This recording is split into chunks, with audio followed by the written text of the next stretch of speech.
Hello, my fellow readers. It is I. Oh, wait, let me get rid of that. Sorry about that. Hello, my fellow readers. It is I, Dark Symphony 777, with another fan fiction reading. As always, a link to the story will be in the description below. Please like the video, subscribe to the channel, click on that bell for notifications, and leave a comment in the comment section below on your thoughts of the story. Now, I am here with After the Fall by Axel Boost. It is a RWBY story, and I'm not a fan. I'm not a fan of RWBY.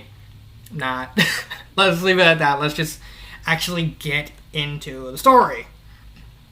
Reality did not set in immediately. Not even after the first 30 seconds. She lay awake for nearly a minute before she was able to fully process everything that occurred. Her memories floated, just out of reach, like fuzzy clouds in the sky that she could never grasp. Recent events played over and over in her head, but it was as if it all happened to somebody else, somewhere far away. She was physically present, but mentally unreachable until Pyrrha! The voice struck her like a blow to the chest, stopping the young huntress out of her daze. He was there. She craned her head, fearing a twinge of pain that never came. There he was, sitting upright in a chair across the room, and still wearing his signature armor. Now, though, it was chipped and had lost most of his sheen. His eyes flared red with what Pyrrha could only guess was stress and exhaustion. How had he slept here all night? Not only that, but how many nights had passed? Pyrrha tried to say Juan, but he stopped her with a hand. He said you shouldn't move much, or try to talk. Juan's voice trembled, softer than usual. She knew why. Pyrrha complied, and turned her head to look up at the ceiling. He stood by the bed, a couple of paces away to give her space. She didn't dare to look at him for long, much less examine her body. If what she remembered about that night was all real, then she knew it couldn't be a pleasant sight. Then came the unavoidable question. Do you remember anything? Pyrrha's breath caught in her throat. Juan seemed to suddenly hunch over in anticipation for her answer. Try as she might to avoid looking in his direction, she could quickly still pick up movements out of the corner of her eye. He must have realized her inability to answer his question without disobeying the previous directive at the same amount she did, because he quickly added, blink once for yes, twice for no. Once, she performed the gesture without thinking, then felt a pain and regret. Perhaps it would have been better to stall. Juan's tense body language was easy to read, even through peripheral vision. He was obviously thinking about their last moment together, in the vault. And also, she wanted him to leave the room, but at the same time wanted him to stay forever. No words could describe how Pyrrha felt accurately enough. Fortunately, because she wasn't supposed to talk, that was not an issue. The soft lighting and details of the room around the young huntress began to blur and fade as she let her mind drift, traveling back to the furthest reaches of her recent memories, everything from that night which resulted in her current state, everything she tried desperately to piece together upon waking up, and everything Juan was probably dying to know, played in her head like a short film, a fragmented, distorted one, but it was still something.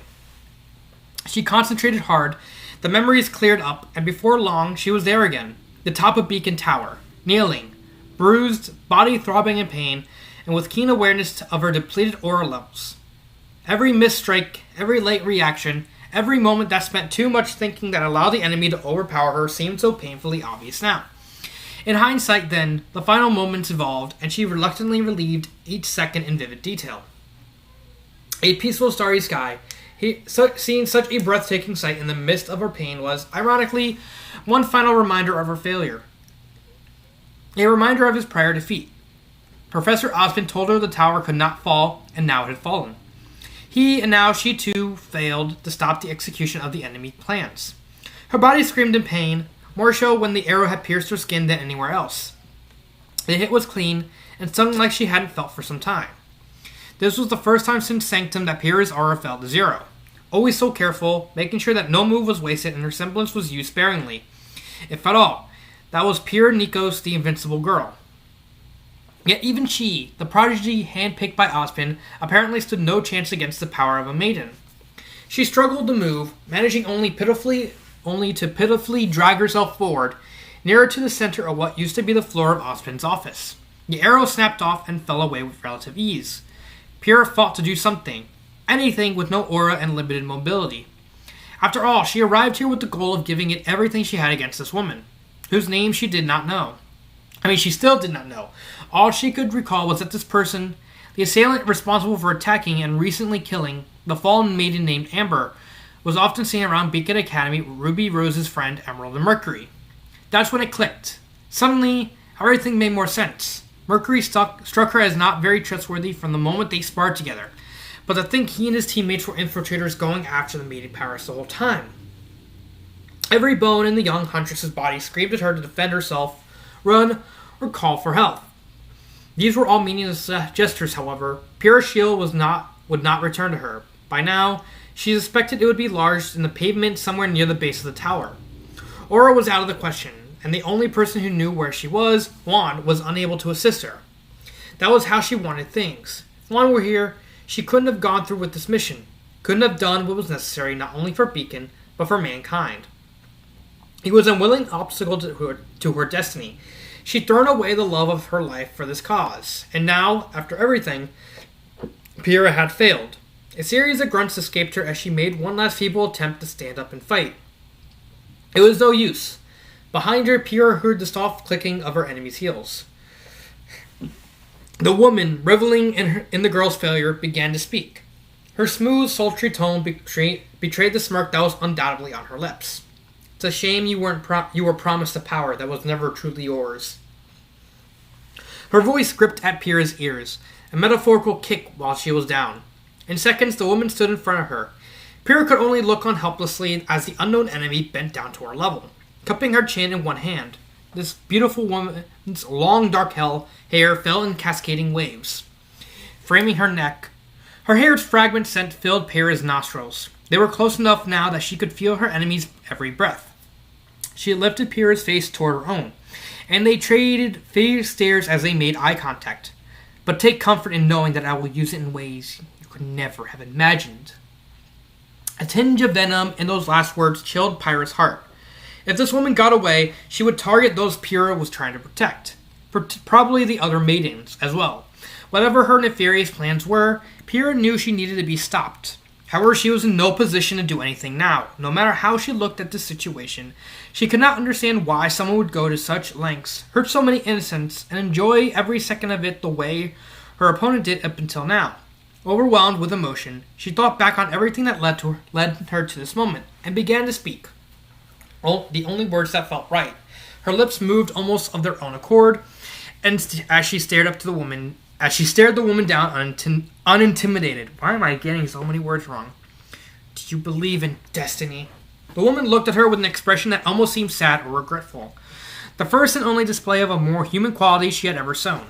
However, it vanished just as quickly and replaced by a callous stare. The adversary's eyes flashed with rage as she said, yes. Then she drew back, conjuring a weapon from seemingly nowhere. Shards of obsidian faded into view and merged into the shape of a bow and arrow, which the woman gripped firmly and pointed squarely at Pyrrha's chest. The world around her slowed down in this climactic moment. She knelt, defeated, awaiting the final blow that would end her fight against evil. Pyrrha was not the invincible girl after all. The two locked eyes one last time, and in this moment, she knew her fate was sealed. Juan recently told her that Pyrrha Nikos he knew would never back down from a challenge. He had been right all along. But in the end, this perceived positive trait was her downfall. If only she had more time to... Ah! Oh, wait, it was Pyrrha. A mangled, agonized cry escaped the woman's lip. One of her eyes gushed a fountain of blood as a round from an unknown person collided explosively with her head, sending her careening off the side of the tower. Her bow fell away, but not before a single arrow was loosed, striking its intended target. Pyrrha gasped in surprise, a spasm of pain coursing through her. She looked down to see that the arrow expended itself just below her collarbone, between her shoulder and neck. An intense burning sensation followed, threatening to render her unconscious. Pyrrha slowly slipped away, feeling her body fall, and was gone before she hit the floor. Death would soon take her, she presumed. The last thing she heard before blacking out was a girl's familiar voice calling out to her, and getting closer with each passing second. There was no time to see who was rushing to her side. In the present, Pyrrha shed a single tear from each eye, still staring directly at the ceiling as Juan stood up, unsure what action to take. She quietly wallowed in the complex emotions churning inside her. "RWBY got you out of there," Juan started. "Her uncle. He found her with you and brought you here. I'm sorry. I'd been stronger, maybe I could have. Pyrrha forced out, rejecting Juan's attempt to blame himself. He looked up, seeing her hardened gaze that showed she would have none of this. Juan frowned and looked away, eyes moistening as he flicked his hands a few times. I'm screwing up the story so much. She's seen this before, that tick that gave his nervousness away. Not that it wasn't already obvious. I thought I lost you, Pyrrha. She froze immediately, not allowing so much as a blink. I thought, he trailed off. Why did you do that? Why did you... Something clattered to the floor out of her field of view. He must have knocked it down in a rage. Pyrrha continued to hold her breath in anticipation. You shouldn't have gone back up there. You're still here, and RWBY got there in time to stop that woman. But that's not the point. What if she didn't save you? I've sat here for 3 nights straight, running through the scenarios in my head, and I can't help but think about how close we all came to losing you forever. The idea of you not being here for me anymore, picking me up, cheering me on, fighting alongside me, and Ren and Nora. I just wouldn't want to live in a world like that, Pyrrha. The tears flow uncontrollably now, and her throat constricted, aching as she unsuccessfully trained to rein in the feelings well up inside of her. Juan took 2 steps toward her, and she felt like she would not be able to hold it together if he had continued. He spoke again, regardless of, or maybe because of Pyrrha's reaction. This time, the delivery of his words were stronger. I promised myself that if you ever woke up, I'd tell you all of this, and an arc never goes back on its words, so that's what I'm doing. He took a breath, readying himself, then continued. Do you know how I felt when I thought you might die? There aren't words. No matter what Professor Ozpin was doing there with you, it doesn't matter. I'm the team leader, and you're the strongest of any of us. We're supposed to make major decisions together. We've always done things that way. What you did that night at the tower should have been no exception. Never scare me like that again. Please, Pyrrha. A faint sound slowly grew louder as it came closer. From beyond the doorway at the far end of the room, Pyrrha sniffed and allowed herself to look. Her curiosity piqued. Hey, Juan, they didn't have any grape juice like you wanted, so I just brought... Ruby Rose walked in, dressed in her signature red combat skirt and boots. She held a tray with cafeteria food and a couple of drink cartons. Pyrrha thought her friend would faint at the sight of her laying awake in bed, if her deathly white facial expression was any indication. Instead, Ruby's knees weakened and she fell against the chair where Juan previously sat. Collecting herself enough to place the tray on a small table nearby, she croaked out, Pyrrha, you're awake. Ruby looked from Pyrrha to Juan and realized they were in the middle of a tense moment. She just woke up, Juan explained. Thanks for the juice. A prolonged silence. I was going to tell you. It's just that, no, really, Ruby cut in, waving both hands. It's okay. I'll leave you 2 alone. She turned to Pyrrha and smiled warmly, clearly on the verge of bursting into tears. I'm glad you're back with us, Pyrrha. Ruby made her exit, wiping her eyes out of view of her friends, and shut the door as she went. Juan looked back at Pyrrha. Neither of them knew how to react to the sudden interruption. Juan followed her beside, finally giving in and crying. He waited a long time before speaking again. I was frustrated, then mad at you. And then I was just sad and thought you wouldn't make it. I couldn't even face Red or Nora for a while after the night. So don't leave again, okay? Your team needs you. I need you. He cried quietly into the bed covers, stopping abruptly when her raspy voice cut through the sobs like a knife. I'm sorry. 2 days since she emerged from a coma, the wound finally regained some sensation. Pyrrha tenderly touched the bandage across the affected area from time to time. The puffy, tender patch of skin made her feel horrible about herself. Something so insignificant was a constant reminder of her loss, and of her vulnerability. Until today, she feared looking at the wound while exposed each time someone came in to change her dressing. Juan knew she finally looked earlier that same morning, but was respectful enough to not bring it up. Fortunately, by the time she checked the wound, Aura had helped it to heal into a less unsightly but jagged scar on her left side. Damage had been done that... I am screwing up this story so many times. The damage done deep inside was slower to heal, though, and so she remained on mandatory bed rest. Juan, Pyrrha said, breaking the silence. Scar. It looks... Yeah, he asked, crouching forward. Ever since she awoke, he now hung onto her every word. Spent most of his time in her room, not to her displeasure. How bad is it? Honestly, not the worst it could be. but I feel incomplete. How do you mean? Tears stung her eyes. I was called the Invincible Girl, Juan. The Invincible Girl. No, certainly anything but. It's like I told you at the dance. I was born blessed with a talent of fighting, and I thought my destiny would be fulfilled that night. Instead, I survived the fall of Beacon. All I got was a stupid scar. I know that's supposed to be serious, but it's actually kind of funny. She laughed without restraint, not caring her advantage peeled away a little. He always knew how to cheer her up. Yes, exactly that. It's gonna be okay, Pyrrha. He walked over to cover her hand with his own. They both instinctively jerked back and looked away. The gesture was so natural that he hadn't even thought about it. But the physical contact immediately revived their repressed memories of that night, when Pyrrha kissed him before going off on a suicide mission. The question that lingered in each of their minds nagged at the two students mercilessly, causing them to go silent again. Just what were they now? Juan had not addressed the topic yet, but he knew they would have to talk about it eventually. How do you know it will? She shifted under the covers and looked out of her window. Juan wondered what she could be thinking about. Doesn't matter what happens, as long as we're all together. Juan gave her what he hoped was a reassuring smile. Pyrrha wiped her tears and smiled back. Her body felt lighter, like simply being next to him lifted her heavy burden. Thank you, Juan. Almost a week later, Pyrrha was lying in her bed, while Juan sat in a chair nearby as usual. The previous barren room had undergone a transformation.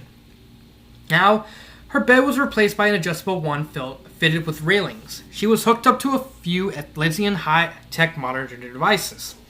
There were various types of medical equipment in the room. A vase was on the window still filled with flowers, and she had received extra pillows and blankets. All this was thanks to General Ironwood, who assigned two of his best military nurses to suspend their field duties and take shifts looking after Pyrrha. A note attached to the flowers, handwritten by the general, commended her for her bravery during the fall of Beacon, wished her a smooth, speedy recovery, and apologized profusely for getting her mixed up in all this in the first place. Thoughts wandering, she picked up the note and read it again. The flowers in the vase, including one unique flower Ren and Nora brought as a gift to her, were looking vibrant and healthy. Juan noticed Pyrrha's expression changing to one of sadness, and immediately offered his support. Red versus... What is it? She chuckled softly, still staring at the small folded square of paper. It's funny, you know. I shouldn't feel like this. I always talked about how much pressure being put on a pedestal placed on me. Now that I failed, this means I'm finally free, right? Yeah, I guess. But I don't feel free. Is it because they couldn't find her body? Cinder. As of a few days ago, they finally had a name for the woman who tried to take Pyrrha's life. But she felt nothing when it was mentioned. Probably partially, but I don't think that's all. I feel like there's still more for me to do. Pyrrha, I get that. But you didn't fall. You're still alive, aren't you? No answer. The common people might believe the story that the media spun, but everyone else, our friends, the teachers, they know what you did for us. Pyrrha frowned. She had lost, liberating her from the shackles of the lofty expectations of victory that had become almost synonymous with the name Pyrrha Nikos. She should be happy, but what wasn't she? Just then Crow, that's his actual name, Professor Ospin's friend walked in. The room's atmosphere insatiably shifted from calm to tense. He ran a hand through his spiky dark hair. They had not seen each other at all from the moment she regained consciousness. So far, Pyrrha, at least, this was their first meeting since before the fall. Hello, she said, unsure what to suspect. Hey, kid, he half mumbled. She surmised that his slurred speech must have meant he was drunk. Given recent events, it was hard to blame him. I'll just cut to the chase. He looked at Juan. I need you to give us the room. I can't do that. Pyrrha gasped. Juan, it's all right. I'm not leaving you alone, Pyrrha. Really, I promise. It's fine. Juan grunted. He didn't like this, but would respect her wishes. Fine. I'll be just outside the door. Ren and Nora should be here soon. He stepped around Quo. Seriously, that's his name? Why is his name spelled with a Q? He raised an eyebrow at him as he exited the room. Anyway, Crow spun the visitor's chair around and squatted, resting on what should have been the chair's backing. Oz is missing. Things gone south, and I figured you've been through a lot on account of us. Because Oz and his inner circle, so you deserve to know. Sorry, I don't follow. No, what exactly? She swallowed hard. The whole truth. Not the puppies and kitten version we gave you at Beacon, but only if you're up for it. There's no going back once you know. Pyrrha always felt there was more behind the meetings than their history. She steeled her gaze and nodded. I'm ready. Are you absolutely sure? He waited a moment. Pyrrha wrung her hands together, making sure to think that everything carefully before giving Crow a response. Yes. Tell me. Quo sighed, cleared his throat, and began to tell Pyrrha the story that would redefine reality as she understood it before. She now knew that after the fall, nothing was going to be the same. The Grimm have a master named Salem. I'm sorry, could you repeat that? So that is the story after the fall. If I remember right, Pyrrha dies. Like, she gets shot in the heart by Cinder. Like, so this is kind of a retelling of, what would happen if Pyrrha survives. It's very angsty, and it's very hurting. It fits the genres. I do like the tone the story is trying to do, like trying to just be very subtle about the change. Like, okay, so what, it's Pyrrha still gets hurt, she's still recovering, but now she's just not dead, and she's very heartbroken. She's trying to figure out herself. Honestly, I would actually like to see more of this. I would like to see more of this, of just Pyrrha having to reintegrate herself with her new mindset. I really like what the author did for her. I honestly don't think the Ruby and the Cinder character tag should be here. Mainly because they're just so inconsequential to just the context of the story that they don't really need to be there. That would be the only thing I would change. Just get rid of those two character tags. Which goes to show that this is actually a pretty good story. It's well written. Granted, I probably would get more of the story if I was familiar with the circumstances behind what went on in this RWBY. In RWBY, like I said, I know of the show. I did not like it. That was all. The only character from RWBY that I even like was Neo. It's because it's Neo. She's adorable. Angry mute noises. But if I had to rate this story on a scale of 1 to 5, I would give it a 4, almost a 5. There's just nothing I would change that would kind of give it a 5. Like the scale of 1 to 5 is just how much I think it's good. Like, you can kind of, I can kind of see it being 5, but it's like, I just honestly think, I don't know what I would do to add to make it a 5. I mean, it's still like a 4, like a 4.5. It's like if I put it on a curve, then it would be a 5. But it's like, I think it's just missing one tiny thing, but I don't know what that thing is to make it a 5. But I do think this is a really good story. And that's really it. I do like I said, most of the story is about Pyrrha's mindset going, like, changing from the beginning to the end, and her relationship with Juan. I really like that. It's like a very awkward situation where, like, they're trying to say each other, but their minds of each other change, and also the situation around them. I think that was really well done. So yeah, a 4.5 out of 5. Very close to a 5, but that's where I'm gonna stick it. So this has been Dark Symphony 777 with After the Fall, and cut.